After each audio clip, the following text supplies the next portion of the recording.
Sapeurs-pompiers. Oui, ça se passe sur quelle commune? C'est ici que tout se joue quand on compose le 18 ou le 112. C'est donc ici que le système Predictops va fonctionner à plein régime. On peut se rendre compte ici que sur le secteur de Besançon, on va avoir une activité opérationnelle de 8 interventions sur la prochaine tranche de 12 heures. Et donc de prévoir les moyens qu'il faudra mettre en réserve. Depuis des années, les pompiers du Doubs répertorient précisément chacune de leurs 40 000 interventions annuelles. Ce sont ces données que les chercheurs en intelligence artificielle ont analysées pour créer Predictops. Au total, ce sont plus de 1200 variables qui permettent de prévoir où et quand les besoins en secours seront nécessaires. L'intelligence artificielle, bon, c'est pas non plus la magie ou la boule de divination.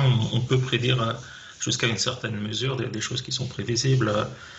C'est vraiment l'idée d'avoir un temps d'avance. Et plutôt que de subir l'actualité, c'est d'essayer de voir ce qu'il risque d'arriver. Après 3 années de travaux et de mise au point entre pompiers et chercheurs, et grâce à cette jeune doctorante de l'université de Sao Paulo, on pourra encore améliorer la fiabilité des prédictions, déjà bien au-delà des méthodes classiques, et mieux organiser le secours.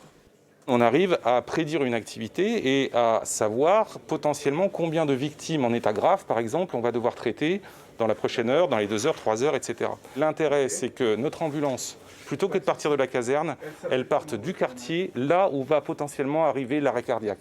Donc là, c'est des minutes précieuses qui sont gagnées au profit des victimes. Des minutes gagnées et donc des vies sauvées. D'autres départements sont déjà candidats à la mise en place de ce système unique en France.